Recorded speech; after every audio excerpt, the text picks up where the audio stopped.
नमस्कार. पिंपरी चिंचवड महानगरपालिकेच्या वतीने विविध खेळांसाठी प्रोत्साहन दिलं जातं आणि वेगवेगळ्या स्पर्धाही घेतल्या जातात.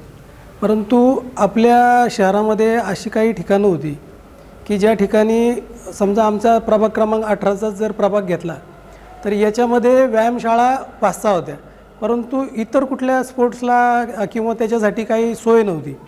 ज्यावेळेला 2017ला निवडणुका झाल्यानंतर आम्ही असं ठरवलं की आपल्या भागातल्या बरेचसे असे खेळाडू आहेत की जे खेळण्यासाठी पुणे शहरात जातात. माझा एक मित्र आहे टाटा मोटर्सला मुंजे म्हणून, तर त्याची मुलगी स्टेट रँकिंगला होती, नॅशनल खेळायची. परंतु मी एकदा त्याच्याशी चर्चा करताना मला असं कळलं की प्रॅक्टिससाठी ही मुलगी पुण्याला जाती आणि स्पर्धा खेळती. नंतर मला काही दिवसांनी तो भेटल्यावर म्हटलं की 10वीला आहे, मग यावर्षी तिची प्रॅक्टिस बंद, नंतर 12वीला आहे, मग तिची प्रॅक्टिस बंद. तर याच्यावरती मग थोडासा विचार केला की या अशा फॅसिलिटीज जर आपल्या भागात आपल्या शहरात असतील तर ह्या खेळाडूंना जास्तीत जास्त वेळ त्यांच्या खेळासाठी देता येईल आणि आपल्या भागातही चांगले खेळाडू जे आपलं प्रतिनिधित्व देशाचं आंतरराष्ट्रीय पातळीवर करतील. म्हणून त्यासाठी थोडासा विचार केला आणि थवानी सर नेमके भेटले की जे खूप म्हणजे तन मन धन या सगळ्या गोष्टींनी टेबल टेनिससाठी प्रयत्न करत होते. तर मग ही आपली माचुत्रे हॉलची एक जागा होती की वरचा हॉल रिकामा होता, त्याचा काही वापर होत नव्हता. तर मग ती व्यायामशाळेचं मी अधिकाऱ्यांशी चर्चा केली आणि त्यांना सांगितलं की आपण ही एक टेबल टेनिसची ॲक्टिव्हिटी 2 टेबल 3 टेबल जे काय असतील ते आपण इथं बसवू आणि या ठिकाणी ही फॅसिलिटी सुरू करू.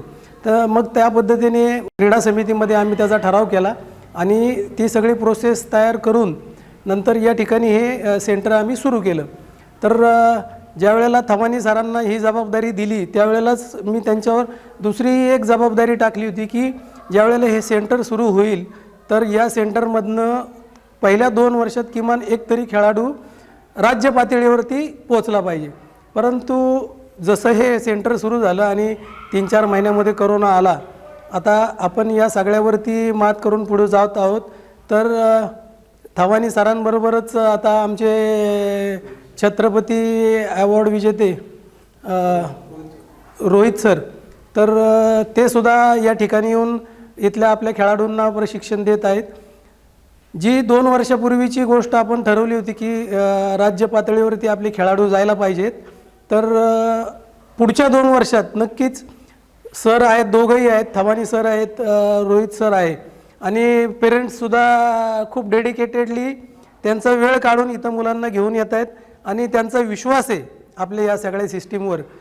तर नक्कीच आपल्या या भागातनं पुढच्या 2 वर्षात राष्ट्रीय पातळीवरती खेळाडू जाईल यासाठी या सरांवर जबाबदारी टाकली आणि आपण सगळे पेरेंट्स आणि मी स्वतः प्रतिनिधी म्हणून त्यांच्याबरोबर आहे आणि हा खेळ आपल्या भागात, आपल्या शहरात, आपल्या भागातील खेळाडू पुढे येऊन आपल्या देशाचं प्रतिनिधित्व करतील याची मला खात्री आहे.